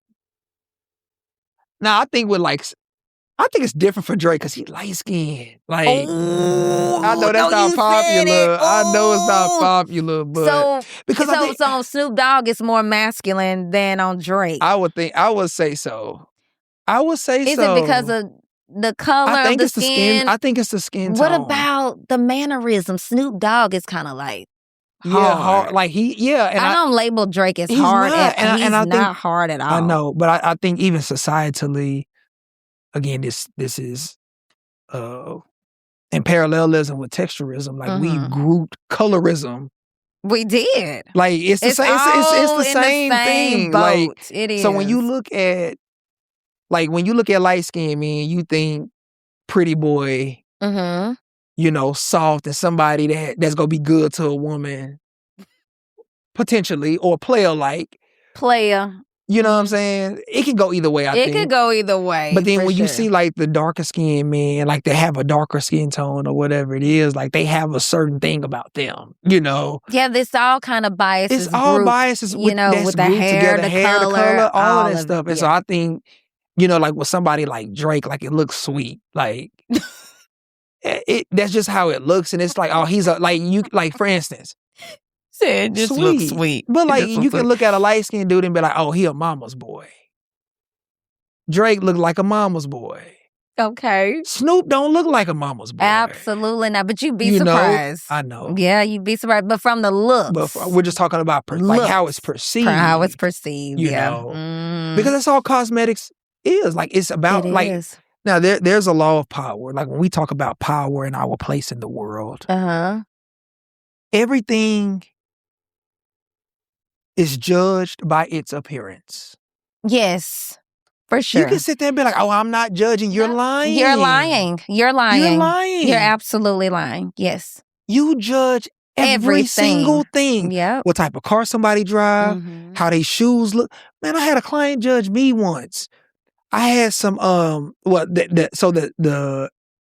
headphones that I wear, they go over my ear. Yes. And they're open ear headphones. So that way I can hear what's going on around me without being like tone deaf, right? So I wear these headphones. I mean, I got them off Amazon for like 20, and they like the best headphones I never had. Like I can listen to what I'm listening to, audiobook, music, whatever, while still hearing what you asking me talking about.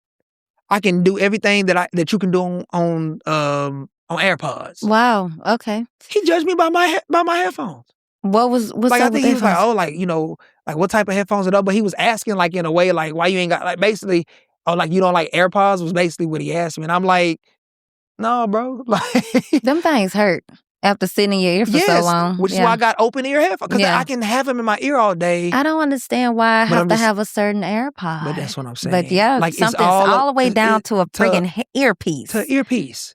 I ain't walking around with no Bluetooth. There ain't no Bluetooth. It's literally just an open ear. And open ear headphones are popular today, by the way. It's like for people that run, like they can be aware. You need to be of your surroundings. That's right. As opposed to like having something lodged. And you can't know hear what I'm saying? nothing. You can't hear nothing. That's right. Yeah. You can't hear when somebody say something to you, whatever it is. So I have that so that I can be aware of my surroundings. And they are stylish too. Yeah. But he noticed that according to his standard of like, oh, like, why you ain't got AirPods? And it's like, bro, I don't want AirPods. Like, I've had AirPods before, and when they stopped working, I went and got something that wasn't AirPods. Like, I mean, hell, I ain't gotta explain it to you. And it's just so sad that I gotta be judged by the type of earwear. Right. But you're right. Everything no matter where you go, judged. No matter what you do, everything you're is gonna judged. be and so judged. If you say that you don't judge, you're lying. You are absolutely lying. If I came in here, now I'm getting in your seat now. Okay. If I came in here without a haircut, because this time last week I did not have a haircut. If I came in here looking the way that I was looking last week, you still would have me as a guest on your podcast, sure. Absolutely. But the first thing in your mind would be like, why he ain't got no haircut? Why doesn't he have a haircut? I don't know. Because there's so many reasons why we do what we do with our hair. True.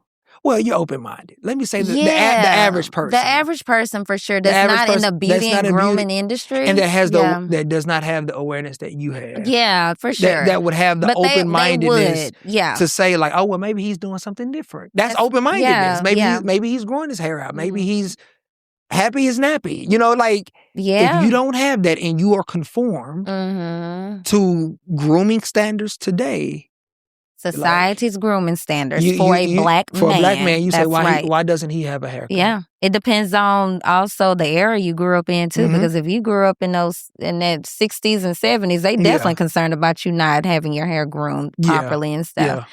And my son just opened me up to a lot of that as well, from all the different haircuts and styles that he wanted. And the transitions that I had to experience with his hair. Yeah. Because, I mean, both of your kids have dread. Well, I mean, I know you said Deuce doesn't have dreads anymore. But both of them had dreads for a long period of time. And there's a lot of different transitions that you're going to go through. And stereotypes that you have to deal with that. Yeah. Especially depending on the end goal. You know, if like he did not want to cut it off. He just wanted to cut it at the point where it was no longer locked.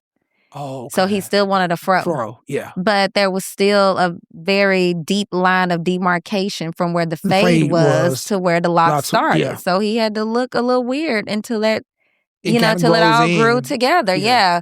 And how long did that take? Not even a month. Yeah. Maybe a month. I had grow fast. Yeah, it grew quick. And he didn't have to stay in that phase for too long, but it's still an eyesore, to see. I always say this. I love I love the color of my skin. I love the texture of my hair. Absolutely. Because it reminds me of the motherland. Oh, I'm glad you said that. Keep going. I have something to say about that. Keep going. It reminds me of the motherland because our hair literally grows naturally. Like, and when I say naturally, everything that's in nature sprouts up. That's right. Our hair sprouts up and it grows out. Our hair really doesn't fall. No. So in order for our hair to fall, we usually have to use some type of chemically processed formula, some iron, something that really wasn't made for our hair to make it flow with the ground. That's right. As opposed to go up to God. That's right. You know what I mean? That's right, yeah. I mean, because it's like a tree. It is. And it looks like a tree. It looks like a tree. When you just leave it on, it looks like a tree. It looks like a tree. So on one of my podcasts, when I uploaded on YouTube, this girl told me that she was dating this guy with a looser texture. Okay. And she would talk about how good, quote unquote, his hair was, and she wished she had his texture and all the things.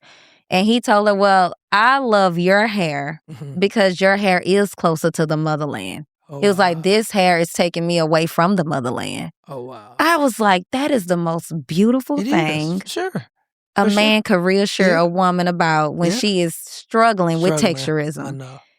And I was just like, girl, I hope you still with him. Where you at? I know. I ain't asking that, but just wondering. For sure. That's good. That's good. Like, yeah, he told her that. He told her, well, I love your hair more than my hair because it's closer to the motherland. And I was like, oh my gosh, yeah. Like if you think about the way we would naturally wear our hair without having to alter it in any way, it would be closer to the motherland. It is closer to the motherland for sure. Yeah. So I was just like, he opened my mind, just from a view, just a different POV, like why wouldn't you want to be connected more there than anywhere else, right. The origin of all things. Yeah. Do you think some of these standards around texturism were reinforced within our community, the Black community? Yeah. For sure. Yeah, I don't think that we've done ourselves a service. Right. I don't think we've done ourselves a service. When I think back to like the civil rights movement, like aside from the Black Panther Party, there's kind of this little trend that's starting to circulate again within the Black male community. Especially on social media, about this soft line versus a hard line. Talking about the edge up. Okay. So during the civil rights movement and before, it was a soft line, right? Which a soft line is really no line at all. No line up. Correct. Terrence Howard is infamous for that. He's very infamous for that. Yes. Terrence Howard is like a modern day figure that we can look to where he does not get a hard line. No, he don't. But another figure would be like Martin Luther King. Yes. Like he didn't have a hard line. No. Malcolm X really didn't have a hard line. So like when you go back into, 60s and before, you can see they didn't have hard lines. Like they did. There was no, like that box look didn't become a thing until like the 80s. Yeah. So prior to that, everything was soft. Everything was natural. I gravitate more toward that. Like as a professional barber. Now, do I do hard lines? Sure. Yes. But the ramifications of that hard line is that the haircut doesn't last as long. So if as Black men, if we did not do hard lines and have this expectation, which hard lines is an art form, by the way. Right. It's an art form and it's a skill. Mm-hmm. If we got away from that and we went back to the soft lines, then guess what? Much skill wouldn't be needed for barbering. Mm-hmm. Now, barbering is still barbering, but what I'm saying is from the skill of softness to hard lines and fading, that is a very steep slope of skill. Yeah. That's all I'm saying. Mm-hmm. So when you talk about pricing, when you talk about, I'm not paying this much for a cup, like you're not understanding that basically fading is exotic. First of all, it requires a lot of skill set to fade. Fading is exotic. Mm-hmm. Like that is an exotic skill set. Mm-hmm. Like that's, if you want to say fading is for the elite, like it's not for the everyday man. You know what I mean? But I'm just saying that because I think that we need to understand that relative to fading, hairstyle, hard line, soft line, like all of these things are like skill based, and not every person can do it. That's why you don't go to they sports might clips offer it, but because they can't do it. Like they're trying to do something that they cannot do.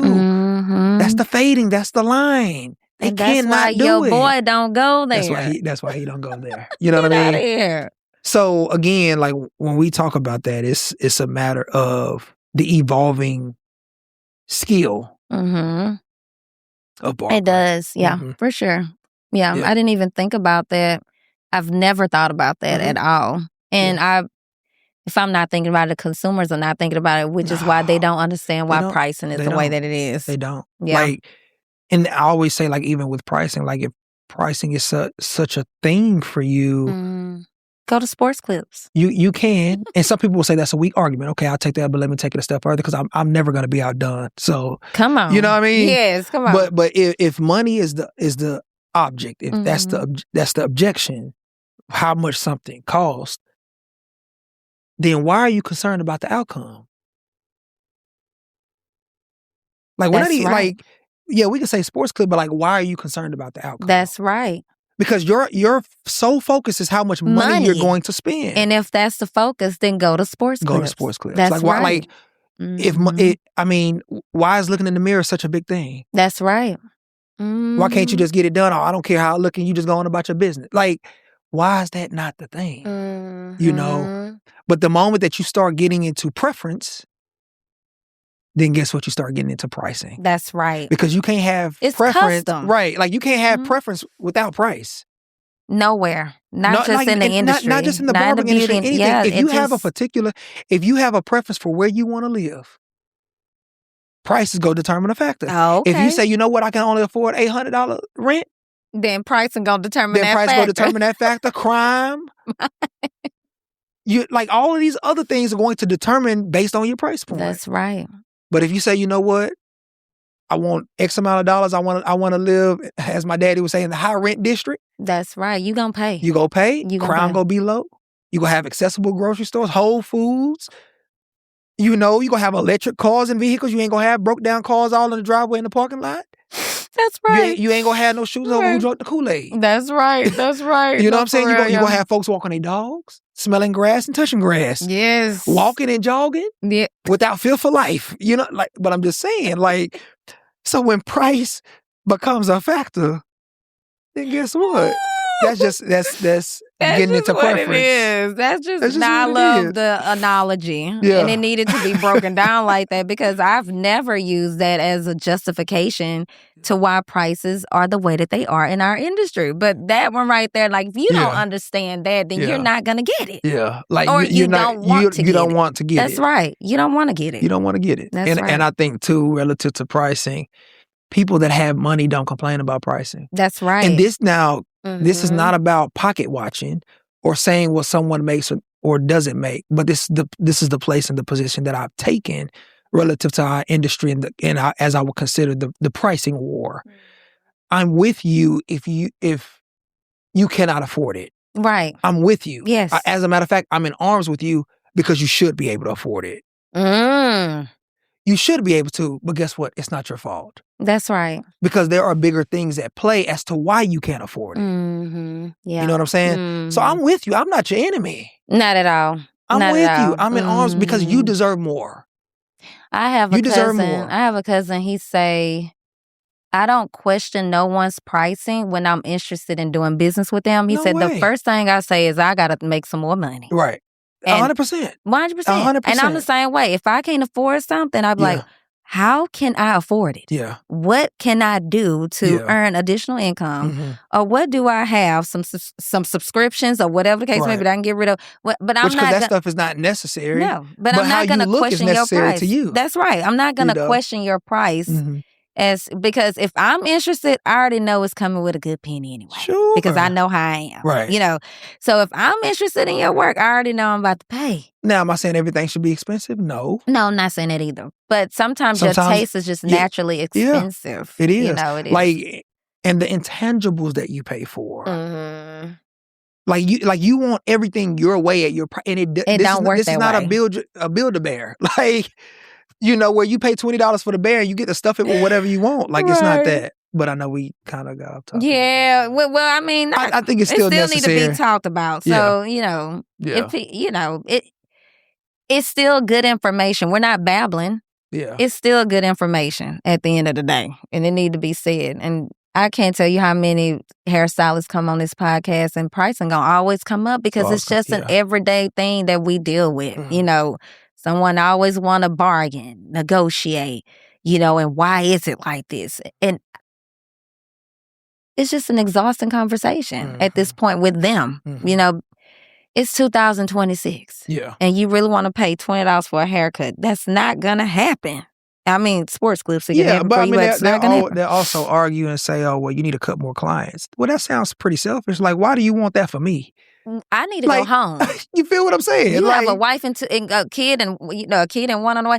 I want to go home. You know what I mean? But that's just too much on the emotional labor, physical labor. That's a lot. Man, I cut less clients today. Like when I say per day, like, and I still go home, and I'm like some days are like really hard. That's right. It depends. Not because it's about the energy transfer. Like, who didn't work my nerve today? You know, like. That's what I said, the emotional labor. The emotional labor. And it comes with any job that you do. That's right. But like, no matter what you do, you're going to have people that like, God, they get on your nerves. Yes. Like they don't want to cooperate. You know, they don't want to do things the right way. You know, things like that. But I think that's so dismissed in our industry. About like, because everybody think we are after the next dollar. And it's like, I would rather have less. Like, I would have less in quantity and more in quality. That's right. Meaning like I have less clients that I have to work and with, have but more quality clients that I'm like, working with. That's where like right. I actually enjoy it. Like I always say for clients, be worth working with. Because we don't have to work. Listen. Yes. But I keep that mindset when I'm doing business with people. Like, how can I be a joy to work with? Like if this was my podcast studio and the gentleman that's operating this studio was like, I'm always coming in like, how can I be a joy for him to work with? Absolutely. Because I don't want him to like dismiss me or here he come. Like I don't but you know people like that. Oh yeah, I know people like that. You know now today where I am not enthused by your presence at all. If anything, you have. And it shouldn't be this way, but now my energy is altered. Depending on what you want to be on today, Right. Yeah. All right. We didn't get through all the questions, but I'm going to ask this one final question because, y'all, we done went over time. Still relevant, though. Very relevant. It's a good podcast. If a young Black man asked you today about altering his texture, what would you want him to understand first? Well, I would ask questions before getting him to understand anything. Okay. Just why? Why? Like, because I think with anything, and it's not just with this question, but just anything in life, this life lesson, like, what is the motivation? What motivates you to want to do this? And I ask myself those questions all the time about anything that I do. And I want to raise my children with the same questions and things. What is the motivation? Is it because it's something that you saw? Is it because it's like, where is the influence coming from? Gauge the influence. So it would be less about getting him to understand, and it would be more about asking, what is the motivation? Who did you see? Where did the influence come from? Because influence is subtle. That's right. Influence is invisible. It is. It's like air, like you can't see it, but it's always working. You know, it's just like air. Like you can't see it, but you're always breathing. You know, like so influence is subtle. So like where did the influence? Like because did this? I mean, it's very abstract. It's very abstract. Yes, I highly doubt that you just came up with this in your head. That's right. Not doubting your intellectual fortitude, but like where did this come from? Yeah, where did this energy come from? Where did it come from? You know, and I think that from there, if I can gain clarity from that question, he can provide that. Then maybe the conversation may go a different way. That's right. That's right. I think asking questions first is always important before you suggest anything. Yeah. You know, so you can have the understanding. Yeah. So that y'all can both have the understanding. Yeah. You know, you providing your input. Yeah. It'll just create some misalignment somewhere and definitely some misunderstanding, you know. So I think that's a great approach. Ask the question first. Well, I think, and it's also the rule of thumb, is you ask questions with questions. Mm-hmm. Yeah. Ask questions. I had someone ask me, again, this is about life. This isn't just about the question, but it still applies. Asked me like, man, basically he asked me to